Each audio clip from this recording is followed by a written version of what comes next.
तर मित्रांनो पाटीलचे दिवस सुरू डायरेक्ट सॅमसंगच्या शोरूम मध्ये झाली. ते का तर तुमचा भाऊला फोन लागत होता ना भाऊ, मस्तपैकी मोठा आयफोन पण आयफोन तर नाही घेतला, पण नक्कीच भारी घेतलाय फोन. काय आणि यांनी सॅमसंग वर सगळ्यात जास्त फोकस केलंय. आणि तिथून मला आवाज येतो, मालिक मालिक मला घ्या. मला म्हटलं थांबा, सगळ्यांना नाही घुसकत मी, एकालाच घेईल मी, थांबा.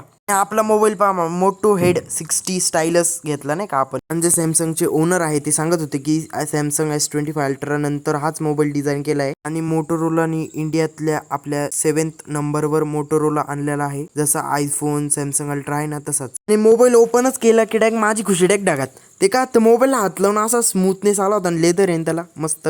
असो सकाळ झाली, मागा तुमच्या भाऊलाच बघा. तुमच्या भाऊची खुशी डायरेक्ट ढगात. म्हणून आमच्या मातृश्रींनी डायरेक्ट आणून दिलं भाऊ आम्हाला चहा. आणि माझ्या पप्पांनी सांगितलं, बाळा आपल्याला नाशिकला जायचंय, थोडंसं काम आहे आपल्याला.